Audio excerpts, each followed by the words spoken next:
Hi, my name's Ian Puddick. People know me online because I was involved in a huge police operation called Operation Bohan by the Counter-Terrorism Police. I won every single case. The police abused me in custody. I was brutalised, the CCTV was wiped, and I made a huge fuss about it and tried to hold every single officer to account, including the police commissioner. During that time, I met David Shayler. And David Shayler is a former MI5 officer. We became very good friends.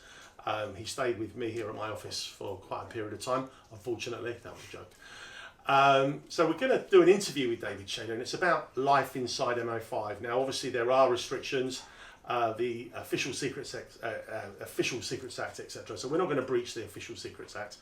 David wrote a book that the government initially tried to ban called Spies, Lies and Whistleblowers. And it was eventually republished with some redactions. I did actually find out what the redactions were, and it's very interesting. So I'm going to do something I've never done before, and I probably, hopefully, will never do again. David has had a very difficult time. I'm not going to say any more than that. You can watch the interviews and you can make up your own mind what kind of lifestyle David has had to have, unfortunately, because of how he's been treated. So none of my YouTube channel, some of my videos have had 1.5 million views. My YouTube channel is not monetized. None of my videos are monetized. I don't make 1p from YouTube, and my plans are never to do that. However, this one video, there will be a link under the video for donations at your discretion, and every single penny will go to my good friend David Shayler. As I said, you can make up your mind. You listen to what David's got to say, listen to what's happened to him. He's a good man, he's an honest man. He told the truth and was destroyed for it. Well, not totally destroyed.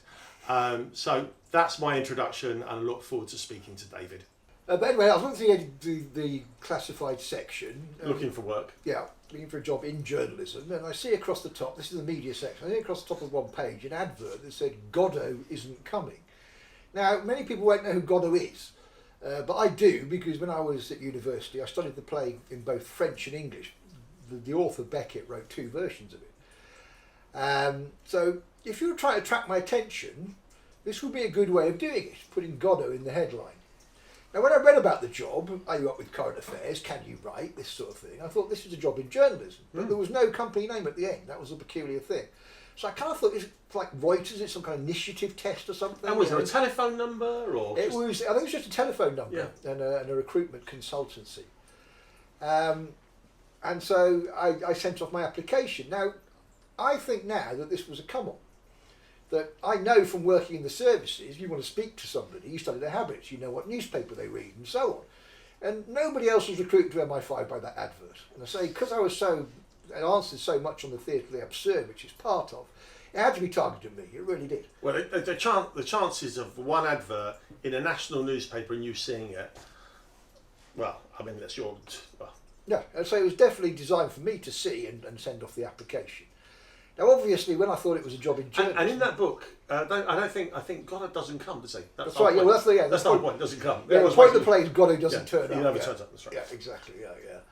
Sorry, I interrupted you. Yeah, so what happened was I sent off these, my CV and everything. The recruitment consultancy did a short interview intelligence test.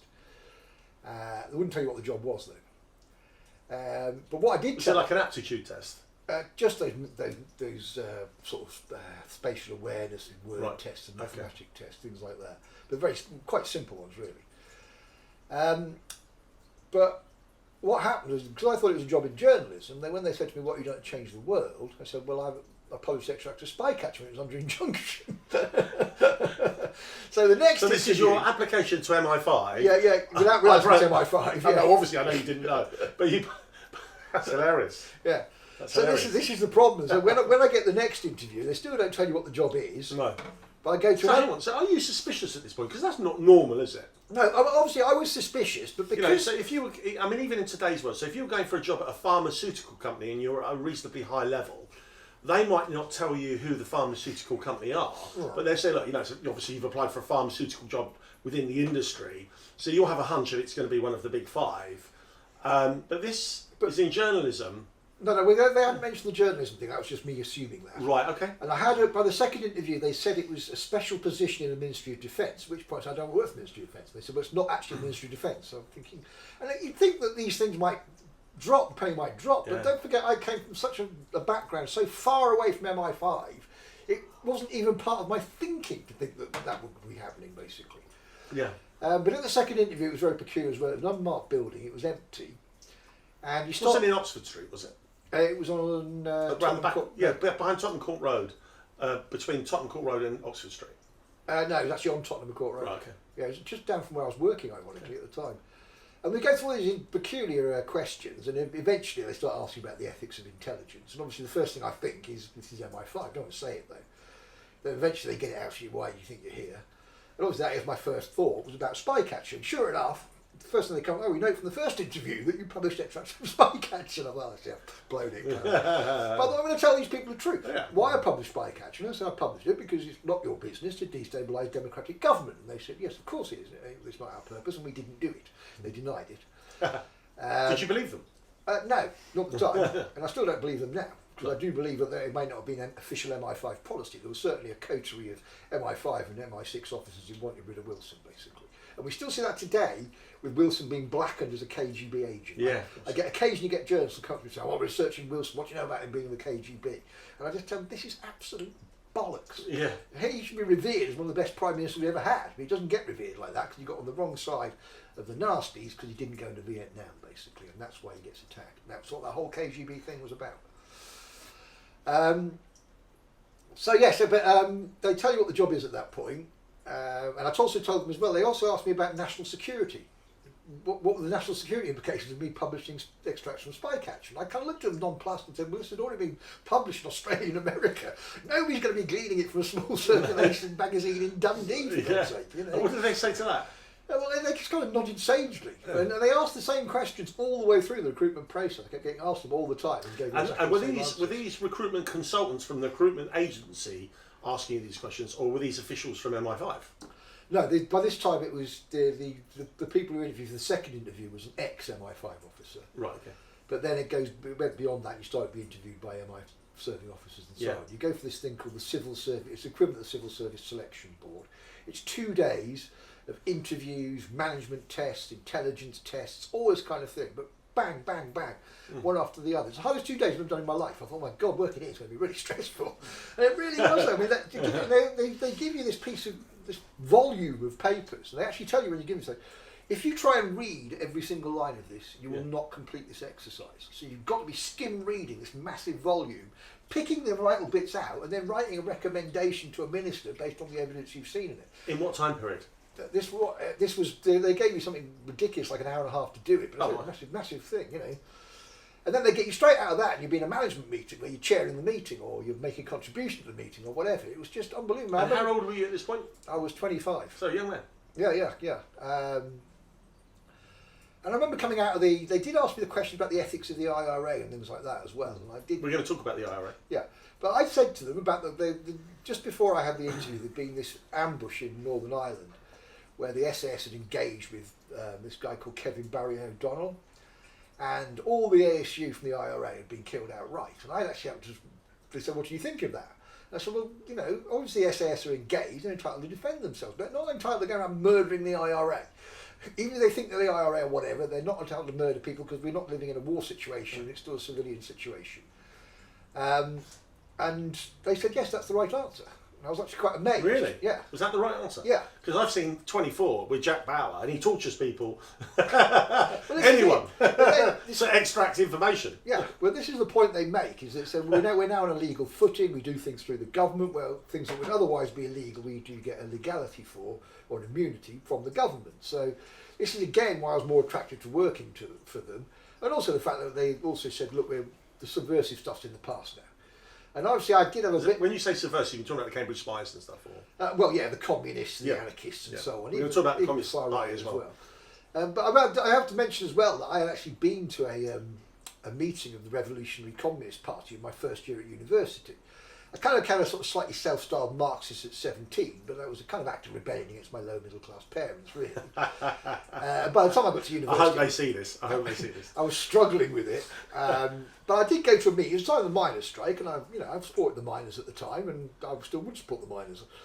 But I had gone to a Revolutionary Communist Party meeting, which I obviously hadn't mentioned to MI5 because it was so inconsequential. Yeah. But we did find out, because Annie, my girlfriend, was the desk officer for the Revolutionary Communist Party. So we actually found a file with Dave, surname unknown, on going to this meeting. That was you? Yeah, the local branch had phoned the HQ and they said, oh, we've got these students who've come along. Dave is the most interesting. So they had a plant. No, it was a phone thing. It was Oh. a phone thing, yeah. They wouldn't bugger. They wouldn't penetrate a group that low down. No. But certainly they had the National Revolutionary Communist Party on intercept at the time, took an intercept. Yeah.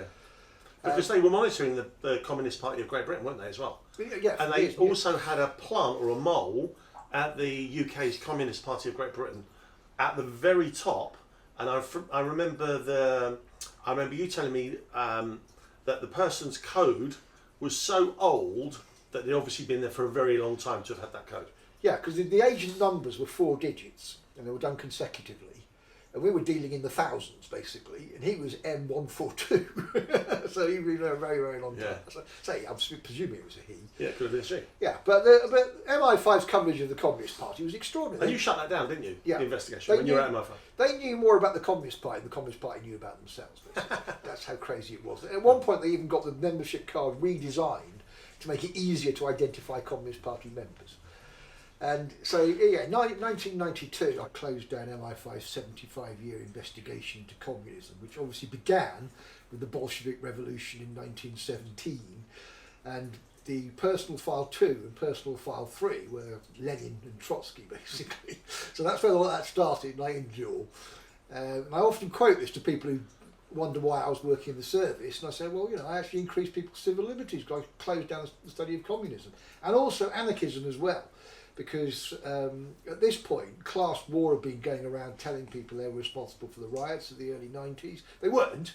There was genuine riots, but class war had gone around and said, oh, we fomented it. Thatcher got to hear about it and was upset about it, so MI5 were forced to investigate the anarchists to show Margaret Thatcher that class war was not behind the riots, which it wasn't. But just a good point here, you know about all these undercover cops that's come out in recent days. Spy cops. Exactly. We follow each other on social media. Well, I was the first person to blow the whistle on that section. It was so secret, I thought it was called the Special Duties Squad, not the Secret Demonstration Squad. But nevertheless, it was SDS, it was the same squad. And this guy was a policeman who lived for 6 days as an anarchist, and then 1 day a week he went home and spent it with his family. Now, when we went to debrief him, this was very early in my days in MI5, he was drinking brew, special brew at 10 o'clock in the morning. He was talking about beating up uniform bobbies. This guy clearly, to use an old MI5 phrase, had gone native. But nevertheless, I closed all that down as well, basically. I just can't justify it, especially with new threats from terrorism and so on. And were they more interested in violent threats? So, someone can hold some very unpleasant views, but then there's the difference between actually acting out violence, etc. So when you talked about what were they called? Class war. Class war. Class war, were they worried about class war violent threats or just class war period? Yeah, strictly speaking, the police were supposed to deal with the violence because that's a criminal element. Sure. And MI5 dealt with the subversive elements. Yeah. But did they infiltrate class war? Yeah, so they had this policeman in there, basically. Did they more than him? Yeah, but they also had another one as well. They had another agent in, not in the class war, but amongst the general anarchist community. And he really was just some bloody crusty with a dog on a string, really. But nevertheless, he was being paid by the British state to report on his mates. Now, at that level, I don't think you can justify it. If people are going around killing people and you've got to grass them up, that's justified because they're killing people. Yeah, but how do you know? There must be a tipping point between someone, having all these views, but obviously not being violent, to that tipping point changing where they then become violent. And then when does the state intervene?